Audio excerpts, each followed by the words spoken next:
विमल बहुत परेशान था। उसे समझ नहीं आ रहा था कि वो इस परिस्थिति से कैसे निपटे। वो अपनी माँ को बहुत चाहता था, किंतु उसकी पत्नी और बच्चे उसकी माँ से दूर भागते थे, क्योंकि उसकी माँ की एक आंख नहीं थी, साथ ही उसकी कमर 90 अंश पर झुकी थी। वैसे वह अपना काम सब खुद कर लेती थी, फिर भी वह पत्नी और बच्चों की आंखों में खटकती थी। दादी, आप ऊपर के कमरे में जाओ, मेरे दोस्त आ रहे हैं, विमल के बेटे अखिल ने बड़ी बेरुखी से कहा। पर बेटा, मैं तो यहाँ बहुत दूर बैठी हूँ, विमल की माँ ने बड़े प्यार से कहा। नहीं, आप उनके सामने मत रहो, वे मुझे चिढ़ाते हैं, अखिल ने जोर से डांटते हुए कहा। क्या हुआ अखिल, क्यों चिल्ला रहे हो? विमल की पत्नी कामनी ने किचन से ही आवाज लगाई। तभी बेटा बोला, देखो ना माँ, ये दादी यहाँ ड्राइंग रूम में बैठी है और मेरे दोस्त आ रहे हैं, अखिल ने शिकायत भरी लहजे में कहा। माँ जी, आप ऊपर चले जाओ, क्योंकि हम लोग को बहुत लाज आती है, कामनी ने बेटे का पक्ष लेते हुए कहा। बेचारी सरस्वती चुपचाप उठकर जीने के सहारे ऊपर जाने लगी। कमर झुकी होने के कारण उन्हें ऊपर चढ़ने में परेशानी हो रही थी, किंतु पूरी ताकत से वह ऊपर अकेले कोने की ओर जाकर कमरे में बैठ गई। विमल बाजू के कमरे में सब कुछ सुन रहा था। उसे कष्ट हो रहा था कि उसकी माँ को अपमानित होना पड़ रहा है, किंतु वो असहाय था। अगर वो कुछ कहता तो पत्नी और बच्चे उसका विरोध करने लगते। दूसरे उनके तर्क भी सही लगते, क्योंकि वह एक प्रशासनिक अधिकारी था। उसका सामाजिक स्तर बहुत ऊंचा था। उसकी ससुराल भी एक उच्च घराने में थी, अतः वह चुपचाप इस तरह हर दिन अपनी माँ को अपमानित होते देखते रहता था। रात को विमल की पत्नी ने कहा, देखो जी, अब कुछ करो, कल कलेक्टर साहब की पत्नी आई थी, माँ जी अपनी देसी धुन धारा में उनसे मिली, मुझे बड़ी शर्म आ रही थी, बताते हुए कि यह मेरी सास है। मैंने कह दिया कि दूर की रिश्तेदार है और इलाज कराने आई है। विमल को रोना आ गया, किंतु फिर भी वह चुप रहा। उसको समझ नहीं आ रहा था कि वो क्या करे। अपने बेटे की मन की स्थिति सरस्वती अच्छी तरह जानती थी और बेटे को कोई कष्ट न हो, इसलिए वह हर बात को चुपचाप सह लेती थी। विमल बहुत उदास रहने लगा। एक तरफ परिवार और सामाजिक स्तर पर जीने की प्रतिबद्धता थी, तो दूसरी ओर माँ। आखिर माँ ने अपने बेटे की हालत यह देखी न गई।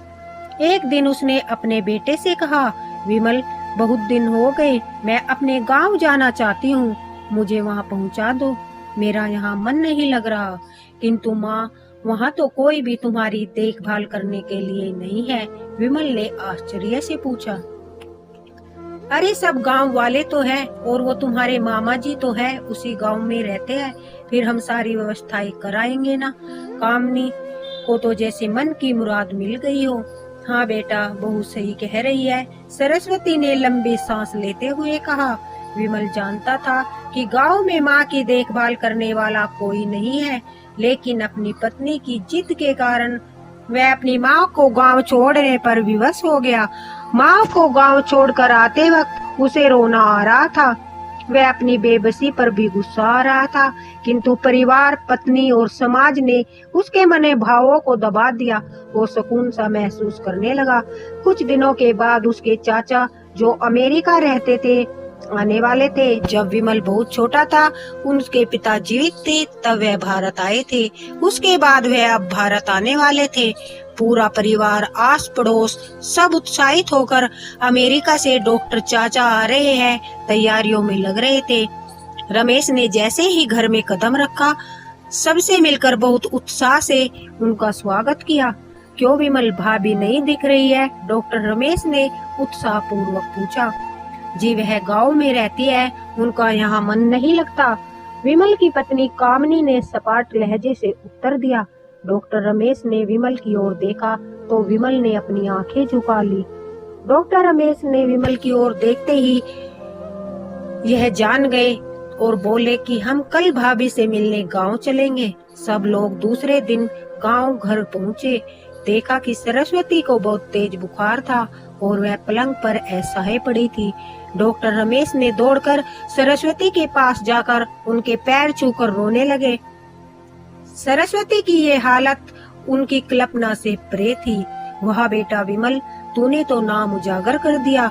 अपनी माँ की ये हालत देखकर तुझे तो शर्म भी नहीं आ रही होगी। डॉक्टर रमेश ने विमल को डांटते हुए कहा। नहीं देवर जी, विमल का कोई दोष नहीं है, मैं खुद ही गांव आई थी। सरस्वती ने अपने बेटे के बचाव में कहा। मुझे सब पता चल गया भाभी, आप चुप रहिए। क्यों बहू, तुम्हें अपनी सास की कुरूपता पसंद नहीं है? समाज में तुम्हें नीचा देखना पड़ता है। डॉक्टर रमेश ने कामनी की ओर व्यंग से देखा। कामनी निरुत्तर होकर विमल को देखने लगी। आज तुम जिस सामाजिक स्तर पर हो वह इन्हीं संघर्षों की देन है।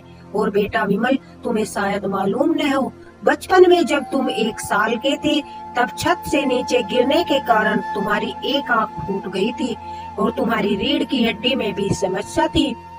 तब तुम्हारी इस कुरूप माँ ने अपनी एक आंख और बोन मैरो तुम्हें देकर इतना सुंदर स्वरूप दिया था। कामनी बेटा, इतने सालों तक संघर्ष करके बेटे को प्रशासनिक अधिकारी बनाने वाली इस संघर्षशील औरत की तुम लोगों ने यह दशा कर दी। तुम्हें ईश्वर कभी माफ नहीं करेगा। डॉक्टर रमेश की आंखों में आंसू बह रहे थे। अब भाभी, आप मेरे साथ अमेरिका जाओगी, यहाँ इन स्वार्थी लोगों के बीच नहीं रहोगी। रमेश ने सरस्वती से कहा। विमल को तो जैसे काटो खून नहीं था। डॉक्टर रमेश तो उसके चाचा थे, उन्होंने तो राज बताया। उसके बाद विमल को यही लग रहा था कि उसके ज्यादा पापी इंसान शायद इस दुनिया में कोई और होगा। वह दौड़ता हुआ माँ सरस्वती के कदमों से लिपट गया। माँ, मेरा अपराध माफ करने लायक नहीं है। मैं जानबूझकर चुप्पी साधे रहा, आपका अपमान करवाता रहा।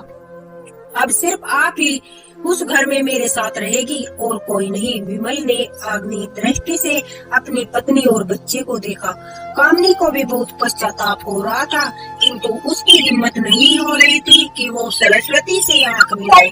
सरस्वती ने कामनी की मन स्थिति को समझकर उसे पुचकारते हुए अपने पास बुलाया और विमल को डांटते हुए कहा, खबरदार जो मेरे बहू को मुझसे अलग करने की कोशिश की तो मैं तुझे घर से बाहर निकाल दूंगी।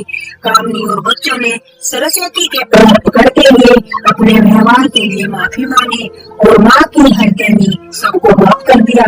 देखा दोस्तों, माँ होती ही ऐसी है, इसीलिए कभी भी अपने माता पिता की दिल को नहीं दुखाना चाहिए।